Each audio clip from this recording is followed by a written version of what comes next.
तर जळगावच्या माजी आमदारांनी राष्ट्रवादीत पक्षप्रवेश केला आणि यावरून गुलाबराव पाटलांनी टीका केली आहे। ज्या लोकांनी आमच्या विरोधात निवडणूक लढवली त्यांना पक्षात घेणं उचित नाही असं गुलाबराव पाटील म्हणाले। तर गुलाबराव पाटलांनी यावर आक्षेप घेऊ नये, सर्व नेते महायुतीचा धर्म पाळतील अशी प्रतिक्रिया आनंद परांजपेंनी दिली आहे। ज्या ठिकाणी शिवसेनेच्या विरुद्ध उमेदवार लढतात तर त्या ठिकाणी तुम्ही जळगाव जिल्ह्यामध्ये सगळ्या ठिकाणी जिथे शिवसेनेचे आमदार लढतात तिथे एनसीपीने हे उमेदवार घेतलेले आहेत। कमीत कमी कन्सेंट एकनाथ शिंदे साहेबांचा घ्यायला पाहिजे होता। हे युतीचं धोरण आहे का, हाही सवाल आहे।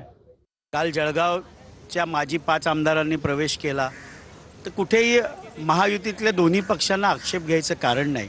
महायुतीमध्ये प्रवेश राष्ट्रवादी काँग्रेस पक्षामध्ये झाल्यानंतर महायुतीचा धर्म हे नेते देखील पाळतील आणि हे काल प्रवेश झालेले अनेक लोक माननीय अजितदादा पवार साहेबांचे सहकारी मागील वर्षात राहिलेले आहेत आणि त्यामुळे त्यांना आपुलकीने पुन्हा अजितदादांचं नेतृत्व स्वीकार असं वाटलं।